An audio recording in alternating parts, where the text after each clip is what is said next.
Guys আপনাদেরকে আমাদের গরু খামার দেখাবো এবং আমাদের বাড়ির প্রাকৃতিক সৌন্দর্য দেখাবো।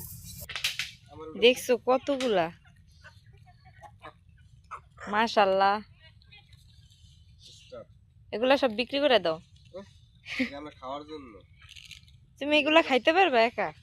এটা আমরা খাবো, আবার আমাদের বিয়ে করলে শ্বশুর বাড়ি, তোর শ্বশুর বাড়ি, আমার শ্বশুর বাড়ি পাঠাইবা, তাহলে রাইখা দাও, সমস্যা নাই, বেশি বেশি করে খাওন দাও তাহলে। সো গাইস, এখন আমরা চলে যাব হচ্ছে আমরা কি কি সবজি গাছ লাগাইছি সেইগুলো দেখানোর জন্য। এই যে পেঁপে গাছ, আরো অনেক অনেক গাছই আছে, আপনাদের দেখাবো সবকিছু। এগুলা কি লাগানো হয়েছে ভাইয়া? এটা মূলা, টমেটো, মূলা গাছ লাগানো হয়েছে, টমেটো গাছ লাগানো হয়েছে, মরিচ গাছ লাগানো হয়েছে, ওই সিম গাছ, সিম গাছ, কলা গাছ সবই আছে, পেঁপে গাছ।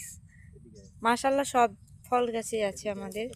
এই তো বেগুন, বেগুন বাগানের মালিক, এটা হচ্ছে বেগুন বাগানের মালিক, তাই না? তো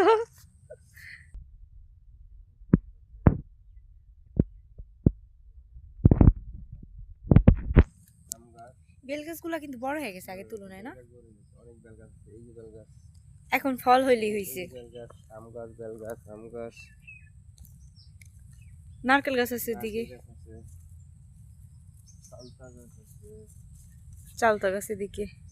তারপরে হচ্ছে এখন দেখাবো আমাদের, এটা হচ্ছে সবেদা ফল গাছ, না সবেদা না, এটা আতা ফল গাছ। এটা যেটা এই যে হচ্ছে পাতুরকুচি গাছ, এটা ঔষধি গাছ।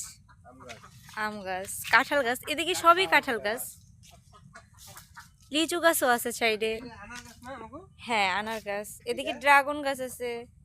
তারপরে হচ্ছে হ্যাঁ দুইটা, এটাও নোনা ফল গাছ, মানে আতা ফল যেটাকে বলে আর কি। হ্যাঁ, এখনো লিচু হয় নাই, তবে এই গাছের লিচু মানে এত ভাল লাগে, অনেক সুন্দর দেখতেও, যেমন সুন্দর খাইতেও তেমন মজা। এদিকে কলা বাগান আছে, মানে টোটালি সব ধরনের গাছ আছে। এটা হচ্ছে কি লেবু গাছ, মালটা গাছ, হ্যাঁ মালটা গাছ। এই যে আম গাছ, আম গাছের কোনো অভাব নাই। পেয়ারা গাছ, মানে কোনো ফলেই বাদ নেই। এই যে মাছের গির আমাদের, হ্যাঁ। না, বের হয় নাই, আমি ভয় পেয়েছি। এই তো কলা এদিকে একটা হয়েছে, দেখা যাচ্ছে, হ্যাঁ। সো গাইস, আমরা এখন চল